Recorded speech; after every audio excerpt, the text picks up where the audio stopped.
The Bible holds many mysteries, none more fascinating and controversial than the Nephilim. Were they fallen angels? Giants? A hybrid race? Genesis 6-4 introduces them in just a few short verses, but the impact of their existence reverberates through Scripture. In this video, we will explore what the Bible actually says about the Nephilim, who they were, where they came from, and what it all means for us today. Buckle up. We're about to dive deep into one of the most puzzling and powerful mysteries of the Bible, the origin of the Nephilim. Genesis 6:1-4 describes a time when the sons of God saw that the daughters of men were beautiful and took them as wives. The result, the Nephilim. The word Nephilim is often translated as giants, but it also means fallen ones. Some scholars believe these sons of God were fallen angels, creating a hybrid race. This idea is supported by texts like the Book of Enoch, although it's not part of the biblical canon. Regardless of interpretation, these beings were known for their strength, stature, and violence. So much so that God decided to flood the earth shortly after. The giants, after the flood.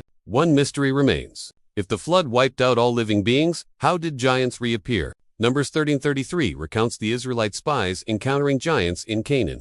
The descendants of Anak, so terrifying, they said, we seemed like grasshoppers in our own eyes. These Anakim, Rephaim, and Amim were powerful tribes that seem to carry echoes of the ancient Nephilim. Deuteronomy 2:3 also reference giant kings like Og of Bashan, whose bed was over 13 feet long. David and Goliath, a clash of bloodlines. One of the most iconic biblical battles is between David and Goliath, a Philistine giant. 1 Samuel 17 describes Goliath as over 9 feet tall, heavily armored, and descended from the giants. This wasn't just a battle between two men. It may have been part of a larger spiritual war between the godly line of David and the corrupted line of giants. David's victory was not just military, it was prophetic. Nephilim and the end times. Jesus said in Matthew 24:37, as it was in the days of Noah, so it will be at the coming of the Son of Man. What was happening in Noah's day now? Some believe we will see a return of Nephilim-like deception and spiritual corruption in the end times. Though speculative, many theologians agree that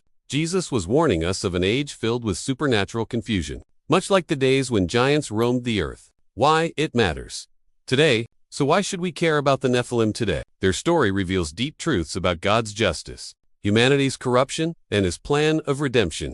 It reminds us that we are in a spiritual battle, and that God has always stepped in to protect His people from the forces of darkness. The Nephilim may be a mystery, but they point us back to God's glory and sovereignty over all creation. As Psalm 91 reminds us, you will not fear the terror of night, nor the plague that destroys at midday. God is still in control, even when giants arise.